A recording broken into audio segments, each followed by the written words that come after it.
Unbox na naman tayo. More curious na naman ang auntie nyo, kaya bumili na naman ng microphone. Ito daw ay, wire daw, kasi hindi ko pa nakikita. Wireless, at maganda raw talaga siyang gamitin. Marami na akong content creator na nag-share nito. So, try natin. Wala nang mawawala kung magta-try tayo. Sisu.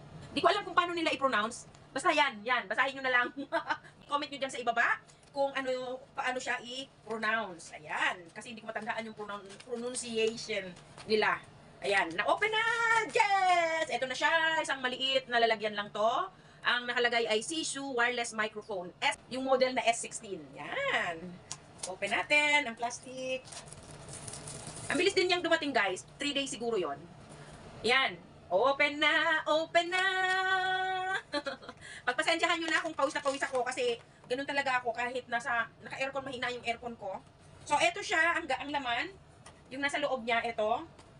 So, parang ito yung lalagyan ng mga, actually hindi ko pa ito alam gamitin. So, isang microphone ang laman, at saka yung, guys, maganda daw to, kaya tatry natin. Inilagay ko na rin yung yellow basket dyan sa baba, para in case na gusto nyo rin, dyan na kayo umorder sa, sa yellow basket ko. So, ito yung microphone. Pag-aaralan ko pa kung paano siya gamitin. Ito yung pang-charge siya, ko-connect siya, tapos ito yung pipindutin. Pag-aaralan natin at isi-share ko sa inyo.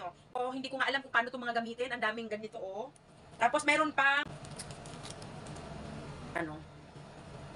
Tapos, ito yung pangsabit dito. Ayan, ganyan. May microphone na si auntie.